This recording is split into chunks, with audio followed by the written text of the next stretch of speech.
Olá, boa tarde. A ameaça contra autoridades dos três poderes foi motivo hoje de uma operação conjunta da Polícia Civil do Distrito Federal com o Ministério Público. Com a autorização da Justiça, os policiais cumpriram mandados de busca e apreensão em Brasília. Esse é um dos destaques do Jornal da Justiça de hoje, que você vai ver também. Ministro Edson Fachin, do Supremo Tribunal Federal, nega a devolução de passaporte à filha de operador financeiro da Lava Jato. A investigação aponta que ela é titular e beneficiária de contas mantidas no exterior pelo pai. STJ mantém prisão preventiva de desembargadora do Tribunal de Justiça da Bahia na Operação Faroeste. O ministro Odi Fernandes destacou que as atividades ilícitas continuaram mesmo após a operação ter sido deflagrada. E ainda, responsabilização de agentes públicos. Ministros do Supremo Tribunal Federal retomam hoje julgamento de ações.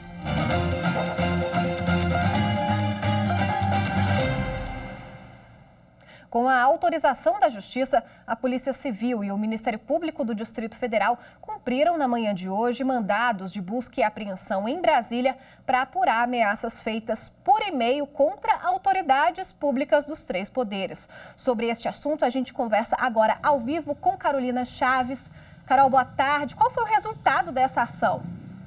Olá, Evne, boa tarde para você, boa tarde a todos. Olha, hoje pela manhã, 12 policiais civis do Distrito Federal e 3 servidores do Ministério Público do DF cumpriram um mandado de busca e apreensão em uma residência num condomínio de luxo aqui em Brasília. Os policiais chegaram até o apartamento, Evne, onde surgiram os e-mails com as ameaças contra procuradores do Ministério Público do DF e também juízes do Tribunal de Justiça do Distrito Federal, além de políticos aqui também da capital federal. A investigação começou, Evne, depois que, a pedido do Ministério Público do DF, depois que procuradores avisaram ter recebido esses e-mails com ameaças. Aí a polícia passou a rastrear o material e na madrugada de hoje o Tribunal de Justiça do Distrito Federal autorizou o cumprimento desse mandado de busca e apreensão. 2 homens que estavam no local foram presos, um deles tem 79 anos, eles foram presos em flagrante. Os policiais encontraram cartilhas, livros com conteúdos antidemocráticos e, segundo o Ministério Público, esse material é chocante pela violência contida nas imagens e que os acusados realmente tinham a intenção de praticar os crimes. Foram apreendidos também, nesse mandado, computadores que passarão por perícias. Os 2 homens são acusados de praticar crimes de ameaças e também de uso indevido de símbolos da República.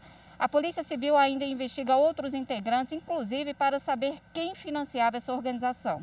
O delegado que investiga crimes cibernéticos aqui no Distrito Federal diz que esse tipo de crime tem aumentado nos últimos meses. Evne, vamos ouvir o que ele falou. Esse ano especificamente a coisa está piorando, né? As pessoas estão se ameaçando, não é? A gente percebe uma agressividade muito grande, a pessoa vai na internet e fala o que quer, e a internet não é terra sem lei. As pessoas têm que prestar muita atenção no que vão fazer na internet, porque se aventurarem a ameaçar promotores, juízes e policiais e políticos, elas vão ser presas. Nós vamos atrás e 6 horas da manhã nós vamos estar na casa dessas pessoas. Então prestem muita atenção, isso é um recado para quem pensa que a internet é terra sem lei. Preste muita atenção. Se você fizer ameaças ou utilização da internet dessa forma que eu estou falando, você vai ter problema com a justiça. Denúncias gravíssimas, bela atuação da Polícia Civil do Distrito Federal. O ministro Edson Fachin, do Supremo Tribunal Federal, negou a devolução de passaporte da filha de operador financeiro da Lava Jato. O ministro Edson Fachin analisou o pedido de habeas corpus da defesa de Nathalie Felipe para ter de volta o passaporte e suspender decisão da 13ª Vara Federal de Curitiba, que proibiu Nathalie de sair do país. Ela é filha de Raul Schmidt e Felipe Júnior, acusado de viabilizar o recebimento de propina por diretores da Petrobras e movimentar contas bancárias fora do país. Nathalie responde por lavagem de dinheiro. A investigação aponta que ela é titular e beneficiária de contas mantidas no exterior pelo pai. Uma das contas foi abastecida com 4 milhões de dólares. No pedido feito ao STF, Nathalie afirma que a proibição de deixar o Brasil e a apreensão do passaporte configuram desvio de finalidade, porque se basearam em atos praticados pelo pai e não por ela. Mas, segundo o ministro Edson Fachin, as medidas impostas pela Justiça são proporcionais e estão fundamentadas com base em fortes indícios de que era Nathalie que movimentava as contas do pai no exterior. O Ministério Público Federal manteve posicionamento contra a anulação da prisão e condenação do ex-deputado estadual do Rio de Janeiro, Paulo Melo. O ex-parlamentar foi preso em 2017 durante a Operação Cadeia Velha, que investigou um esquema de corrupção entre deputados e empresas. O parecer da Procuradoria-Geral da República contra o habeas corpus foi encaminhado ao Supremo Tribunal Federal. Paulo Melo foi condenado a 12 anos de prisão por receber propina para favorecer a empreiteira Odebrecht e a empresa de ônibus Fetranspor. A PGR afirma que a prisão deve ser mantida, uma vez que o ex-deputado teve direito de defesa e não houve nenhuma irregularidade no processo. A Corte Especial do Superior Tribunal de Justiça confirmou decisão de afastar desembargador do Tribunal de Justiça do Tocantins pelo prazo de 1 ano. Na sessão realizada por videoconferência, a Corte Especial do Superior Tribunal de Justiça referendou uma decisão do ministro Og Fernandes do dia 28 de abril que determinou o afastamento das funções de um desembargador do Tribunal de Justiça do Tocantins. A medida foi concedida nos autos do inquérito que apura a suposta prática de diversos crimes, como lavagem de dinheiro, corrupção e formação de organização criminosa, e o magistrado atuaria como elemento central. O ministro Og Fernandes, relator do caso, afirmou que há nos autos diversos relatos de suspeitas de venda de decisões judiciais que podem comprometer o investigado e que o afastamento do cargo é uma providência imperiosa, pois representa a perda do poder de obstrução das investigações ou da permanência da atividade criminosa, que poderia prejudicar o desenvolvimento do inquérito. O ministro Og Fernandes explicou ainda que a lei orgânica da magistratura exige que, ao decretar monocraticamente o afastamento cautelar de magistrados, é necessário o referendo pela Corte Especial do STJ com um quórum mínimo de 2/3 dos membros do colegiado. A decisão da Corte determina o afastamento por 1 ano. O Superior Tribunal de Justiça também manteve a prisão preventiva de desembargador do TJ da Bahia, investigado por venda de sentenças. A operação investiga uma organização criminosa composta por advogados e servidores do Tribunal Baiano que faziam a intermediação na venda de decisões judiciais. De acordo com o processo, agricultores envolvidos em conflitos fundiários eram forçados pela organização a fechar acordos desvantajosos sob pena de perderem suas terras. No início de maio, o STJ recebeu a denúncia contra os acusados e afastou os magistrados dos cargos. A defesa de uma desembargadora apresentou então à Corte Especial um agravo regimental, alegando excesso de prazo e ausência de necessidade da prisão preventiva, argumentando que a liberdade dela não traria perigo à ordem pública. Mas, ao manter a medida, o relator, ministro Og Fernandes, destacou que as atividades ilícitas continuaram mesmo após a operação ter sido deflagrada e que não é cabível a adoção de medidas cautelares alternativas, porque estão presentes os requisitos exigidos para a prisão preventiva. Segundo o ministro, a investigação aponta que a desembargadora exerce papel de destaque dentro do esquema e poderia continuar praticando as atividades ilícitas se não estivesse presa. A defesa alegou também que a acusada faria parte do grupo de risco do coronavírus, mas o ministro Og Fernandes ressaltou que ela está recolhida em uma cela individual e com a presença de equipe de saúde no complexo prisional. Veja a seguir Lei Candir. Plenário do Supremo Tribunal Federal homologa acordo entre União e Estados. Os detalhes em instantes. Justiça, para mim, é o ser humano ser melhor para o próximo, ajudar mais as pessoas, uns crimes, algumas coisas cometidas, ter a lei certa.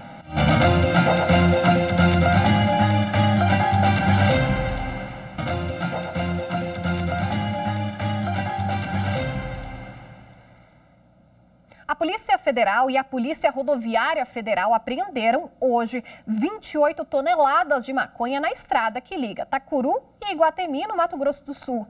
A droga estava em um caminhão, escondida em um carregamento de milho. As investigações começaram em um hotel em Ponta Porã por causa de uma atitude suspeita do motorista. O acusado, de 38 anos, foi preso em flagrante. Segundo ele, o entorpecente seria levado ao Rio Grande do Sul. O ministro Alexandre de Moraes, do Supremo Tribunal Federal, negou a revogação de prisão preventiva de Rafael Gomes da Costa.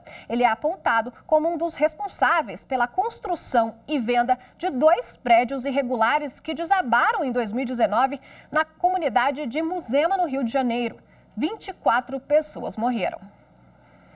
Além da acusação de homicídio com dolo eventual quando assume o risco de matar, Rafael Gomes da Costa foi denunciado e preso preventivamente pela suposta prática dos crimes de lesão corporal qualificada e de desabamento. Ele está preso desde maio de 2019. Os 2 prédios irregulares na comunidade de Muzema, na zona oeste do Rio de Janeiro, desabaram no dia 12 de abril do ano passado. 24 pessoas morreram e dezenas ficaram feridas. O pedido para revogar a prisão de Rafael chegou ao STF depois que a primeira instância e o Superior Tribunal de Justiça negaram a aplicação de medidas cautelares.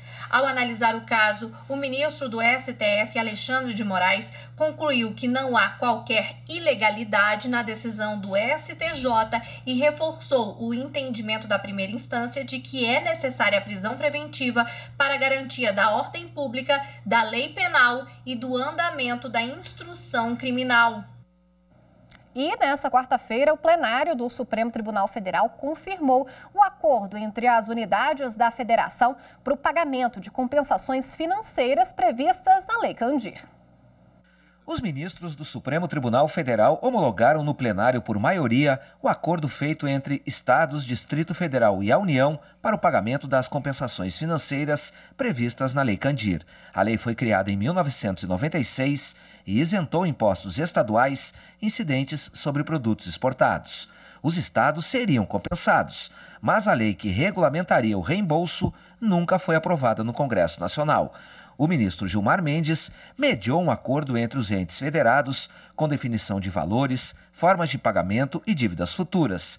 E os estados devem desistir das ações judiciais sobre o tema, que já duram 24 anos. No mesmo julgamento, o ministro Gilmar Mendes também estabeleceu o prazo de 12 meses para o Congresso votar o projeto que regulamenta o tema conforme os termos do acordo. E o governo terá 90 dias para enviar o anteprojeto de lei ao Congresso Nacional. Foram poupados milhões de reais dos erários federal e estaduais nas demandas indenizatórias comuns que discutem o tema, além de cláusula resolutória e eleição de foro para dirimir eventuais entraves que surjam na sua interpretação. Com a divergência do ministro Marco Aurélio, o acordo foi homologado e a ação referendada por maioria dos ministros. Na sequência, os ministros passaram a analisar medidas cautelares em 7 ações diretas de inconstitucionalidade que pediam a suspensão dos efeitos da medida provisória que restringiu as responsabilidades dos agentes públicos por ações tomadas durante a pandemia da Covid-19. O texto diz que os administradores públicos estarão livres de responder processos cíveis e administrativos se seguirem a orientação de órgão técnico, exceto se agirem com dolo ou cometerem erro grosseiro. A medida provisória foi publicada no dia 14 de maio. O relator ministro Luiz Roberto Barroso levou direto para análise no plenário por causa da importância do tema. O advogado-geral da União, José Levi Amaral, argumentou que a medida provisória não trata de matéria penal e traz segurança jurídica, principalmente para os prefeitos das pequenas cidades. A possibilidade de erro é humana, a possibilidade de erro é real, mas isso não pode paralisar a administração pública, especificamente em tempos de pandemia. Nesse cenário, é relevante a edição da medida provisória 966, e tem como foco o bom gestor, aquele que, desafiado pela conjuntura atual, precisa estar minimamente resguardado para depois não ser, por erro não grosseiro, penalizado. Em seu voto, o ministro Luiz Roberto Barroso rejeitou o argumento de inconstitucionalidade por falta de urgência e relevância, feito pelos partidos políticos e a Associação Brasileira de Imprensa, que entraram com as ações, e estabeleceu ainda critérios ao definir erro grosseiro, o ato administrativo que viola o direito à vida, à saúde e ao meio ambiente, e que não observa normas e critérios científicos e técnicos em respeito ao princípio da precaução e da prevenção. Evidentemente não carece de relevância e urgência com todas as vênias, e, portanto, eu estou rejeitando o argumento de inconstitucionalidade formal e, portanto, passando a uma discussão de mérito desta medida provisória. E passo, portanto, presidente, a analisar a plausibilidade do direito.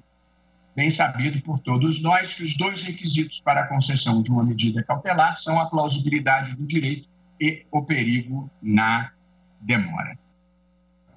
E daqui a pouco, às 14h, os ministros devem retomar o julgamento das ações. As informações da pauta de hoje com Gisele Reis, consultora jurídica da TV Justiça.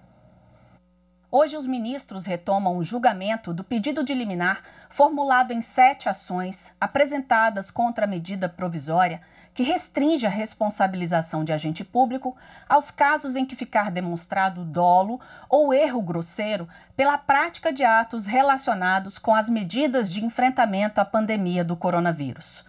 O ministro Luiz Roberto Barroso deferiu em parte o pedido, considerando o erro grosseiro quando decorre da inobservância de normas técnicas e critérios científicos. Mas, além da análise deste caso, o plenário ainda pode julgar 2 ações. Uma delas é sobre a possibilidade de decisões judiciais impedirem o funcionamento do aplicativo WhatsApp. Ela foi ajuizada contra uma decisão judicial que determinou a suspensão do WhatsApp em todo o território nacional por 72 horas. Para o juiz que determinou a suspensão, nenhum direito individual é absoluto e a supremacia do interesse público sobre o particular deve prevalecer quando se trata de investigações destinadas a esclarecer a prática de crimes. O autor da ação e o WhatsApp alegam que esse tipo de decisão viola a liberdade de expressão, o princípio constitucional da proporcionalidade e também ofende a livre iniciativa e a livre concorrência.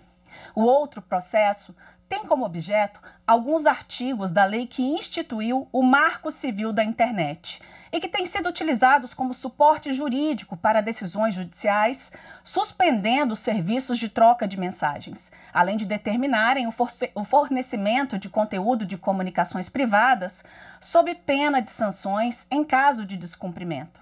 Sobre esse tema, inclusive, o STF realizou uma audiência pública. Também está na pauta a ação que questiona a constitucionalidade da Lei do Estado do Rio de Janeiro, na parte em que obriga hospitais e maternidades a coletarem material genético das mães e de seus filhos, que ficará à disposição da Justiça como medida de segurança para evitar e impedir a troca de recém-nascidos. O Procurador-Geral da República, neste caso, sustenta que há violação à intimidade e à privacidade. Veja a seguir, Justiça do Trabalho aborda em live acordos, conciliação e mediação em tempos de crise. Justiça é tratar o outro com igualdade, sem discriminação, sem fazer distinção das pessoas.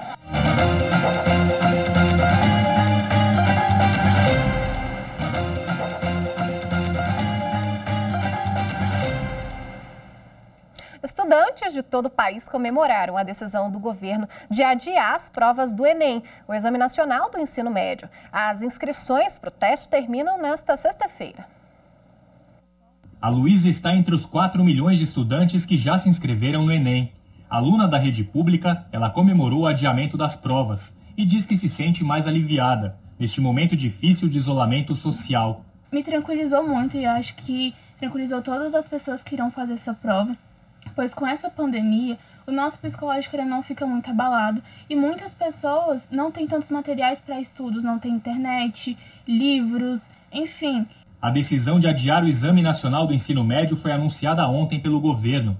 As provas estavam marcadas para 11 e 18 de outubro, na versão digital, e 1º e 8 de novembro, as provas impressas. Em nota, o Ministério da Educação anunciou que o adiamento vai ser de 30 a 60 dias em relação à data inicial e que o INEP, instituto responsável pela aplicação do exame, vai realizar uma enquete entre os alunos, após o prazo de inscrições, que termina amanhã, às 11h59 da noite. O adiamento do Enem estava em discussão no Congresso, mas com a decisão do Ministério da Educação, o projeto foi retirado da pauta de votação. A questão também foi parada no Judiciário. Várias ações foram apresentadas aos tribunais de justiça dos estados e até ao Superior Tribunal de Justiça.